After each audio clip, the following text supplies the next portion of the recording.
साह नमोस्तु गुरुदेव, नमोस्तु गुरुदेव। गुरुदेव हनुमान जी के अपने हिसाब से 1000 रानियां बताई है और वैष्णव के हिसाब से उनको बाल ब्रह्मचारी बताया है और बंदर का रूप बताया है। तो हनुमान जी का असली रूप क्या है?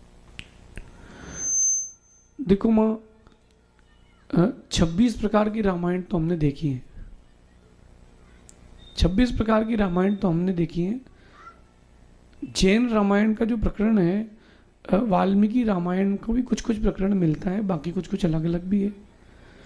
तो वाल्मीकि रामायण में उनको वानर वंशी कहा, यानी बंदर के मुख वाला कहा, लेकिन जैन आगम उनको वानर वंशी मानते हैं। उनकी जो ध्वजा थी उसमें वानर का चिन्ह था, वो बंदर नहीं थे। अब मेरा एक प्रश्न है, जो टीवी में दिखाया जाता है ना, वो अधूरा सच है।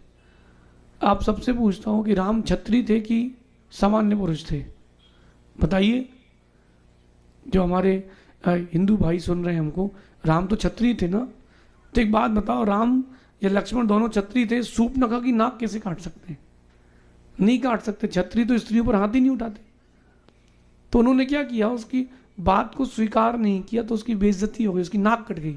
आप लोग ना, नाक कटाई तूने मेरी, तो ऐसा उसकी नाक कट गई तो दिखाने वाले ने उसकी नाक काट के दिखा दी। तो आप लोगों को वही याद आता कि नाक काट दी, नाक काट दी। अब चलो, हनुमान, वैदिक दर्शन में कहते हैं कि हनुमान जी की शादी नहीं हुई, सुग्रीव आदि की तो हुई है, नल नील बालीन, है ना। तो जब सुग्रीव की हुई तो उसकी रानी जो दिखाई गई टीवी में, बहुत सुंदर दिखाई गई।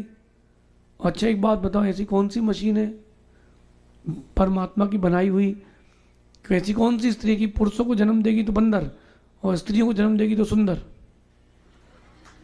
है? तो अरे, जिनको भगवान मानते कम से कम उनका रूप तो सही मानो आप, है ना। तो ऐसा आगम, जिन आगम में ऐसा कहीं भी नहीं लिखा, बाकी सबकी अपनी अपनी मान्यताएं।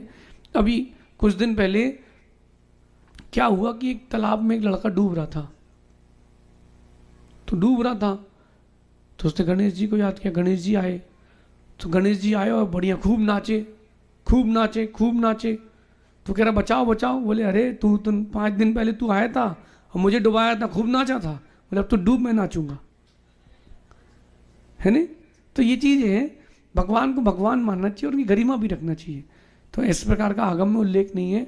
जिन आगम में उल्लेख उनका कामदेव के हैं, और कामदेव के स्वरूप और जो कुछ वर्णन है वही हमें स्वीकारना चाहिए। हम कहते हैं जय हनुमान, बोलो आप लोग। अरे हम कह रहे हैं जय श्री राम, जय हनुमान।